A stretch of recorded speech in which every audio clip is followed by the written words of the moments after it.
Olá, estudantes do 7º ano. Nesse vídeo vamos falar sobre Past Simple. Você já leu algum relato de viagem? Você gosta de ler Travel Report? O que são relatos de viagem? O que se trata isso?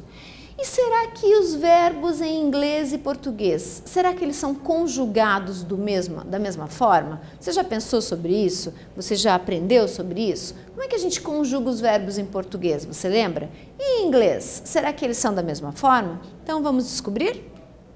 Reading Comprehension Tips. Sempre que vamos ler um texto em inglês, precisamos seguir algumas dicas. Obviamente que um texto em inglês, você não precisa traduzir palavra por palavra. Muitas vezes, até mesmo em português, aparecem palavras que você não conhece. E o que você faz? Para tudo, pega o dicionário? Não. Você lê o contexto e compreende aquela palavra, né? Em inglês, a mesma coisa. O que você vai fazer então? Primeiro, vai fazer uma leitura rápida do texto.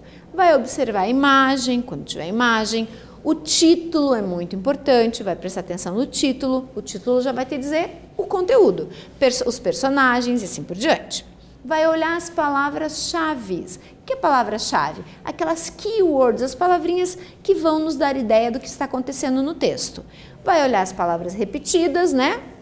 Fica fácil de compreender, as conhecidas e as palavras cognatas. O que são palavras cognatas? Aquelas que você já sabe a tradução. Você olhou, ela é igual ao português. Só cuidado com as falsas cognatas, certo?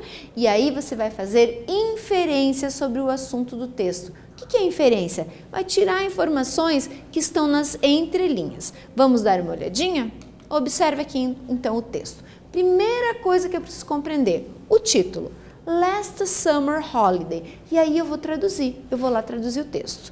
Last, eu procurei lá, vi que é passado, último. Summer, verão. Holiday, férias.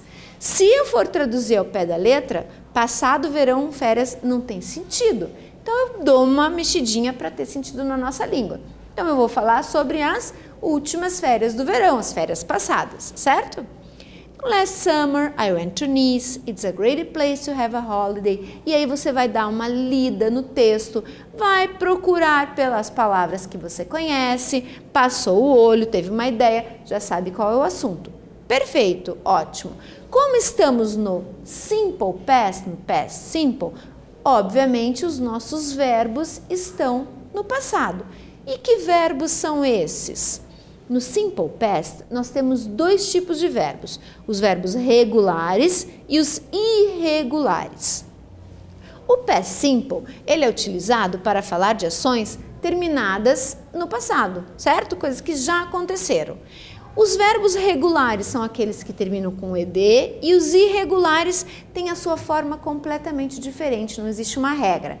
Onde é que eu vou encontrar os verbos irregulares? No dicionário, na lista de verbos, na internet e no final do nosso livro.